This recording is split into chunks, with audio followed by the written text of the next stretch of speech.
ممکن ہے مجھ سے کئی غلطیاں ہوئی ہوں، میں خطا کار انسان ہوں، لیکن بغیر کسی کا نام لیے یا کسی کو نشانہ بنائے بغیر میں یہ کہہ سکتا ہوں بلا خوف تردید کہ میاں محمد نواز شریف کے دور میں جب 2014 میں یہ دہشت گردی کے خاتمے کا جو پروگرام بنا تو پورے پاکستان کی جو سیاسی اور جو پاکستان کی جو مذہبی قیادت یہ اسی کمرے میں موجود تھی، پورے پاکستان کی کوئی بندہ بچت باہر نہیں تھا. سو یو انڈرسٹینڈ میں کیا کہہ رہا ہوں، سب موجود اس میں عسکری قیادت تھی اور وہاں پر فیصلہ ہوا، دعائے خیر ہوئی اور 2018 میں یہ دہشت گردی ملک کے ماتھے سے اس کا نشان مٹ گیا پاکستان سے، اور دنیا ورثۂ حیرت میں تھی کہ یہ کس طرح ہو گیا کہ پاکستان میں دہشت گردی کا خاتمہ ہو گیا. 80,000 لوگوں کی قربانیاں، عام آدمی کی، کے پی کے جوانوں ماؤں بہنوں کی، سیاسی خاندانوں کی، سندھ میں، بلوچستان میں، پنجاب میں، پولیس افواج پاکستان کے افسروں جوانوں ان کے بیٹیوں نے قربانیاں دی، تب جا کر یہ اپنا اس ناسور کو ختم کیا گیا. اور اس کے نتیجے میں 130 ارب ڈالر کی پاکستان کو کی معیشت کو نقصان پہنچا. میں پوچھتا ہوں اور پوچھنا آپ سب کا میرا حق ہے کہ یہ دوبارہ کیا ہوا کہ اس کے بعد دوبارہ یہ افریت اس نے سر اٹھایا، کیوں اٹھایا، کیسے اٹھایا. اور آج آپ دیکھتے ہیں کہ کے پی میں، بلوچستان میں آج ہر روز کوئی دن نہیں گزرتا جہاں پر دہشت گردی کا واقعہ نہیں ہوتا. تو اگر ہم نے اس ناسور کو اب ختم نہ کیا تو جو میں نے شروع میں معروضات آپ کے سامنے رکھی ہیں وہ صفر بٹا صفر اس کا اثر ہے بالکل. تو میں سمجھتا ہوں کہ اگر ہم نے ملکی ترقی کو آگے لے کے جانا ہے، قومی یکجہتی کو، سیاسی اتحاد کو، تو یہ جڑی ہوئی ہے اپنا دہشت گردی کے خاتمے کے ساتھ مشروط ہے. اس کے بغیر کچھ نہیں آگے ہوگا. تو میں سمجھتا ہوں کہ یہ آج پاکستان کا سب سے بڑا چیلنج ہے. لیکن آج پورا پاکستان آج خوف زدہ ہے کہ جناب پتہ نہیں آج میرے بچے کے ساتھ کیا ہوگا، میری بیٹی کے ساتھ کیا ہوگا. خاص طور پر کے پی اور بلوچستان میں، جنوبی اضلاع میں جو کچھ ہو رہا ہے، وہاں پر بی ایل اے جو بلوچستان میں کر رہی ہے، یعنی میں سمجھتا ہوں کہ بدترین درندگی ہے.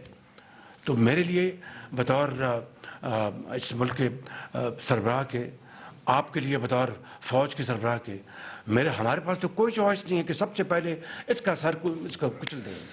اس کے بعد اٹس اباؤٹ اکانومی، اس کے بعد it's about production, employment and prosperity.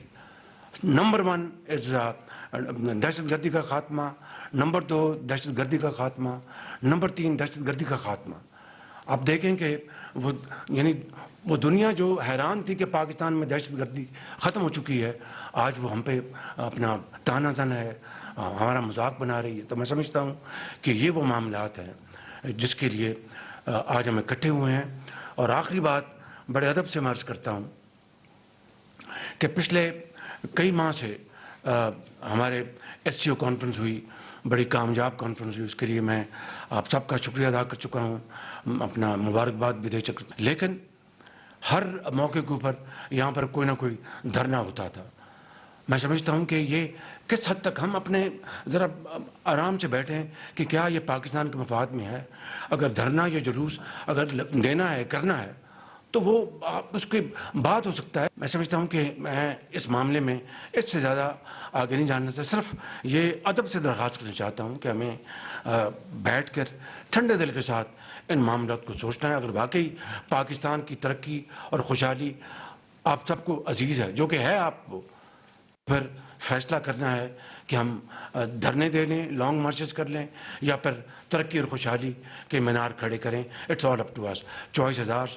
Time and tide wait for none. ابھی اپنا نکالنے سے پہلے لیگل سوٹس ہو گئے اور اربوں روپے ہم نے فیسوں میں ضائع کر دی اور تاوان دے دیے. تو اس طرح ملک چلتے ہیں.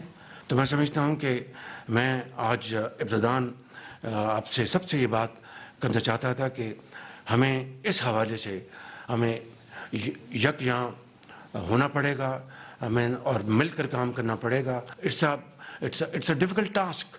مگر دنیا کی کوئی قوم اس کے بغیر سرخرو نہیں ہوئی. آپ جاپان کو لے لیں, آپ جرمنی کو لے لیں, جنگ دوئم میں دے ور ریز ٹو گراؤنڈ. ان کے کروڑوں لوگ ان کے لقمہ اجل بن گئے اور شہروں کے شہر مسمار ہو گئے. پھر آپ دیکھیں کہ 50-60 سال کے عرصے میں وہی جاپان, وہی جرمنی آج آسمانوں سے باتیں کر رہا ہے. کوئی جادو منتر نہیں ہے, صرف محنت اور محنت, امانت اور دیانت کا سفر ہے, سیکریفائس کا سفر ہے, بلڈ اینڈ سویٹ. اس کے علاوہ اور کوئی چیز نہیں ہے. تو پاکستان کو تو اللہ تعالیٰ نے ان تمام نعمتوں سے نوازا ہوا ہے. اگر کمی ہے تو اٹس ویل ٹو ڈو. تو میں آج آپ کی سماع خراشی کی ہے تو میں صرف یہ عرض کرنا چاہتا تھا کہ ہمیں آج یہاں بیٹھے ہیں پورے ملک کی نمائندہ جو یہاں پر پرسنالٹیز بیٹھی ہیں, فیڈرل منسٹرز ہیں, چیف منسٹرز ہیں, اپنا KPK کے, سندھ کے, بلوچستان کے, پنجاب کے, آزاد کشمیر کے, گلگت بلتستان کے چیف آرمی اسٹاف بیٹھے ہیں, ان کی آفیسرز بیٹھے ہیں. تو یہ مل کے ہم کر سکتے ہیں, اور اگر مل کے کریں گے تو دنیا کی کوئی میلی آنکھ ہماری طرف نہیں دیکھ سکتی. اگر دیکھے گی تو پاؤں سے روندی جائے گی. اگر علیحدہ علیحدہ ہوں گے تو پھر ہر ایک اس سے فائدہ اٹھائے گا. ٹاسک فورس ہے, میں ایک مثال دے رہا ہوں اس کی پاور کی.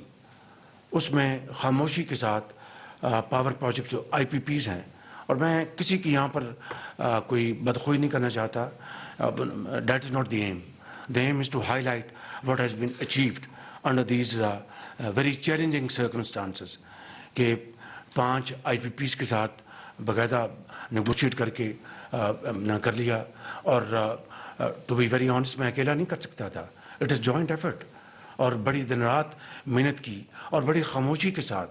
پھر ایک اور گروپ کے ساتھ نیگوشیشن کی ہیں, وہ بھی آلموسٹ پائے تنگل تک پہنچ گئی ہیں. تو یہ اسٹیپ بائی اسٹیپ ہم رائٹ ڈائریکشن کی طرف جا رہے ہیں. میں صرف بتانا ہی چاہتا ہوں کہ میں نے جب کہا تھا کہ کسی کو بدخوئی نہیں, تو یہ جو IPPs ہیں, خاص طور پر پرائیویٹ سیکٹر میں پاکستان میں, ہم سب جانتے ہیں. میں ایک محتاط انداز میں بات کر رہا ہوں کہ جب اس طرح کے پروجیکٹ لگتے ہیں تو ظاہر ہے کہ جو انویسٹر ہوتا ہے وہ 10 گنا پروفٹس کمائے جا چکے ہیں. تو اگر ہم نے واقعی قوم کی ہمدردی کرنی ہے اور قربانی دینی ہے تو وہ تو اشرافیہ نے دینی ہے. وہ تو ان لوگوں نے دینی ہے جو کہ صاحب ثروت ہیں اور جن کو اللہ تعالیٰ نے بے پناہ نعمتوں سے نوازا ہے, نہ کہ غریب آدمی, مسکین, یتیم. تو میں سمجھتا ہوں کہ جب پہاڑ سے گلیشیئر آتا ہے تو ٹاپ پر جو کچھ ہو وہ نیچے آتا ہے. ٹاپ صاف ہوگا, نیچے صاف پانی, ٹاپ گدلا ہے تو نیچے گدلا پانی. تو اشرافیہ نے آج سیکریفائس کرنا ہے, اشرافیہ نے آج یہ قربانی دینی ہے, اظہار کا جذبہ دکھانا ہے, کیونکہ غریب آدمی تو 77 سال سے قربانی دیتا چلا ہے. تو یہ وہ ماڈل ہے جس کی طرف ہم آگے بڑھ رہے ہیں.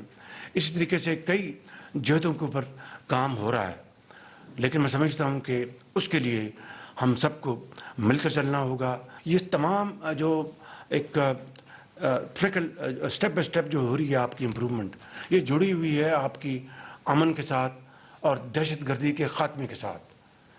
میں